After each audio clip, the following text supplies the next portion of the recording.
ఈ HDFC bank పక్కనే ఒక ఆటో కన్సల్టెన్సీస్కి సంబంధించినటువంటి ఒక బిజినెస్కి సంబంధించినటువంటి షాప్ కూడా ఉంది. సో ప్రస్తుతం వాళ్ళతో మాట్లాడదాం. అన్న మీ పేరు? నా పేరు రాహుల్ అన్న. రాహుల్ భాయ్, మీకు ఈ చుట్టుపక్కల ఎవరైనా అనుమానాస్పదంగా ఎవరైనా కనిపించారా నిన్న మొన్న గిట్లా? లేదు లేదు నాకైతే ఎవరు కనిపించలేదా? అంటే ఈ ఏటీఎంలో ఎప్పుడు డబ్బులు నింపారన్న మీకు ఏమైనా ఐడియా ఉందా? డైలీ 6-6:30కి వస్తుంది. అంటే నిన్న కూడా అదే టైంకి వచ్చిందా? నిన్న సాయంత్రం కూడా అదే టైంకి వచ్చింది. మేము 7 o'clock వెళ్ళిపోయాం మా షాప్ నుంచి. దాని తర్వాత ఏమైంది మనకు. ఇప్పుడు కార్డెన్ సెర్చ్ ఎప్పుడు నిర్వహించారు ఈ ఏరియాలో? నిన్న నైట్ 6-5 o'clock స్టార్ట్ అయింది అది. తర్వాత మేమైతే 7కి వెళ్ళిపోయినాం. మాకు ఐడియా లేదు. అంత తర్వాత మార్నింగ్ వచ్చినాం. సో పక్కనే ఉన్నటువంటి ఏటీఎంలో ఎప్పుడు నింపుతారు డబ్బులు? వాళ్ళు మధ్యాహ్నం కూడా వస్తారండి.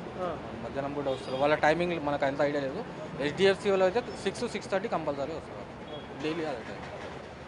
సో చూసుకోవచ్చు మనం ఈవినింగ్ 6-6:30కి డబ్బులు ఫిల్ చేసినట్టుగా కూడా పక్కన ఉన్నటువంటి షాపు యాజమానులు కూడా చెప్తా ఉన్నారు. అంటే ఆ దొంగలు ఖచ్చితంగా చుట్టుపక్కల ఏం జరుగుతుంది, ఎప్పుడు ఈ యొక్క ఏటీఎంలో డబ్బులు ఫిల్ చేస్తున్నారు అనేటువంటి టైంని కూడా పూర్తిగా తెలుసుకొని తర్వాతనే దొంగతనానికి పాల్పడ్డారు అనేదానికి ఇదే నిదర్శనం అని కూడా చెప్పుకోవచ్చు. ఎందుకంటే ఈవినింగ్ 6-6:30కి డబ్బులు జమ చేస్తే నైట్ పూట ఎవరు కూడా ఎక్కువ డ్రా చేయరు కాబట్టి పెద్ద మొత్తంలో మనం డబ్బులు దోచుకోవచ్చు అనేటువంటి ఆలోచనతోటే నిన్న రాత్రి ఈ దొంగతనానికి పాల్పడ్డట్టుగా కూడా తెలుస్తూ ఉంది. దీనికి సంబంధించి చుట్టుపక్కల ఉన్నటువంటి సీసీ కెమెరాలు అన్నింటినీ కూడా పరిశీలిస్తూ ఉన్నారు. అటు హెచ్డిఎఫ్సి బ్యాంకుతో ఏటీఎంతో పాటు ఆ బ్యాంకు ఏటీఎంతో పాటు చుట్టుపక్కల ఉన్నటువంటి అన్ని సీసీ కెమెరాలను కూడా పరిశీలిస్తూ ఉన్నారు.